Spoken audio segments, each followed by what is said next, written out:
Apocalipse. A igreja falsa não acredita de jeito nenhum. Eles dizem que foi apenas uma partilha e ensinam errado. Mas a verdade é que Jesus multiplicou 7 pães e alguns peixes e alimentou 4.000 pessoas. E essa foi a segunda vez. Teve a primeira vez que foram 5.000 pessoas que ele alimentou. Aqui foram 4.000.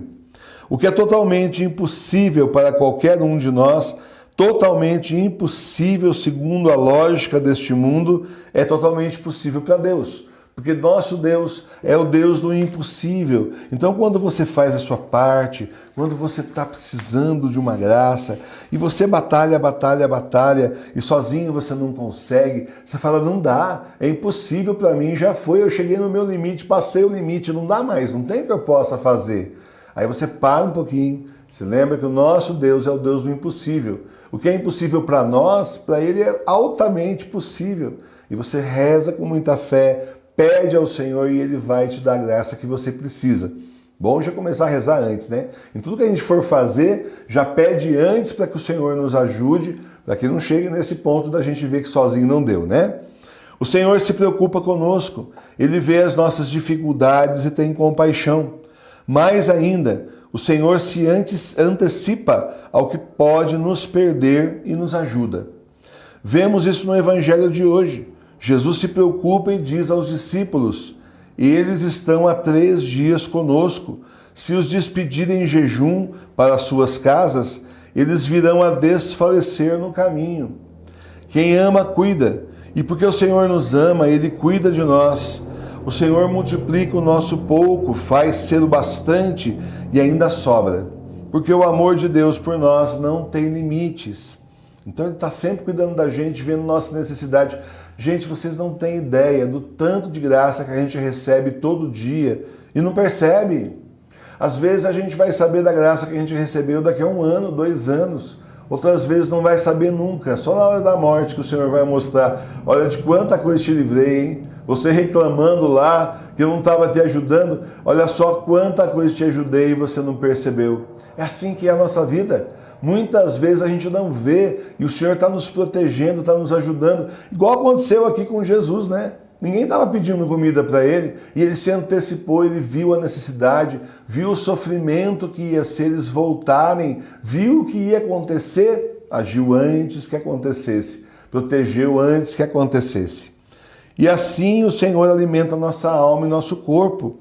Mas note que primeiro Jesus alimentou a alma com suas palavras e ensinamentos. Só depois alimentou o corpo para que os fiéis pudessem continuar sua jornada. E aqui se repete a passagem do Sermão da Montanha, quando Jesus ensina: buscai primeiro as coisas do alto, tudo mais será acrescentado.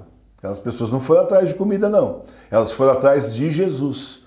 Elas foram e pensaram, nossa, eu vou ficar 3 dias sem comer, como é que eu vou fazer para voltar? Será que no deserto, no descampado, tem uma lanchonete, cartão de crédito? Ninguém pensou isso aí. Eles foram atrás de Jesus, porque Jesus é assim, irresistível.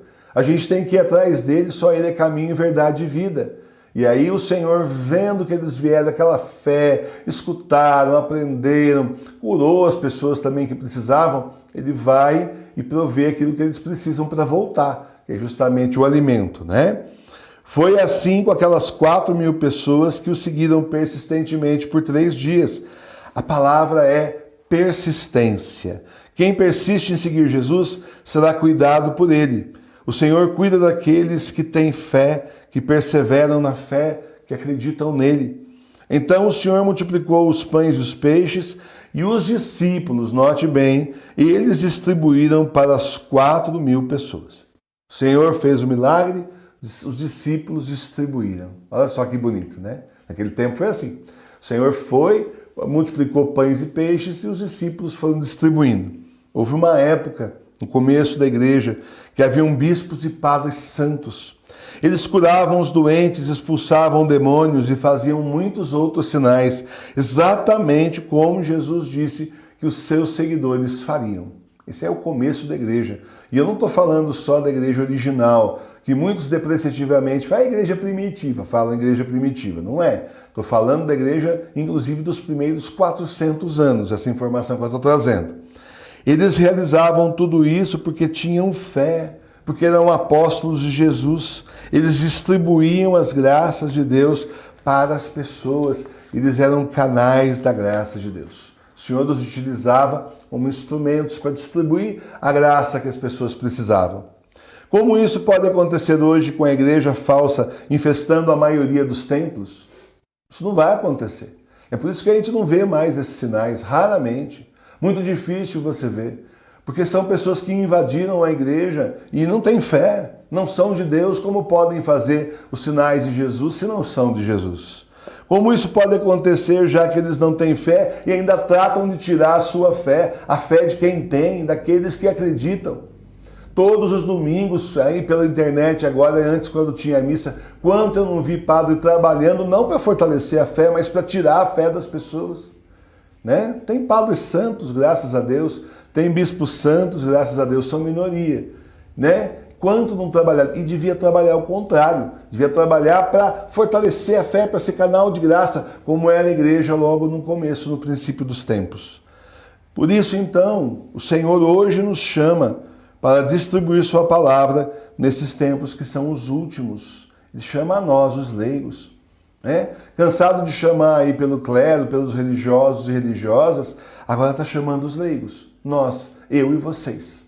Cada um de nós para distribuir a palavra dele, os ensinamentos dele, fazer o que a igreja devia estar fazendo, mas nós também somos igreja. Se a parte do clero não quer fazer, nós somos igreja, façamos nós. Esse é o chamado que Deus tem para nós hoje. O Senhor nos chama a testemunhar a nossa fé para esse mundo sem fé. O Senhor nos chama para ser canais de graça. Né? Ser canais de graça para as outras pessoas. Se você tiver Deus em você, a pessoa se aproxima de você e percebe que você tem Deus. Tem o Espírito Santo, Jesus está pertinho de você. E às vezes só de estar perto de você já ajuda, faz um bem. Imagina se você começar a falar de Deus. Imagina você estudar o Evangelho para poder falar a palavra certa para aquela pessoa. Imagina então se você aprender as bênçãos, né?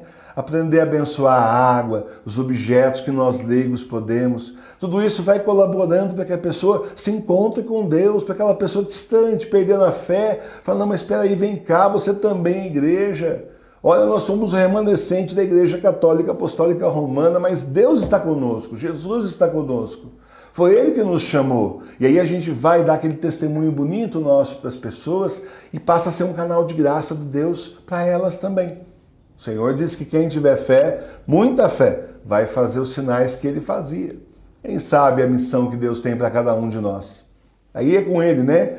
São os projetos que o Senhor tem para nós. Mas a gente precisa estar ali com fé, rezando, esperando, aguardando, divulgando a palavra. E também essa parte sacramentais que nós, leigos, podemos fazer, mesma coisa, né? Precisamos instruir as pessoas para não ficar em pecado, para fazer comunhão, fazer a confissão espiritual e depois a comunhão espiritual. O Senhor não deixou a gente sem sacramento, não. Por que as pessoas vão ficar sem sacramento se o Senhor está nos dando?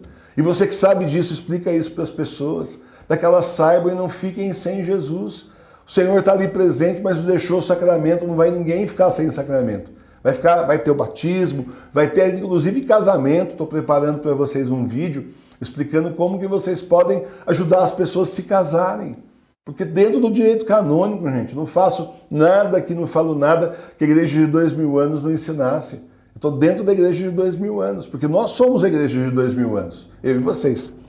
Nossa responsabilidade é muito grande, por isso coragem, igreja remanescente, coragem, pequeno rebanho de Jesus. O Senhor nos chamou para uma batalha, para darmos testemunho dele, para ser canal de salvação e graça nesses tempos do Apocalipse.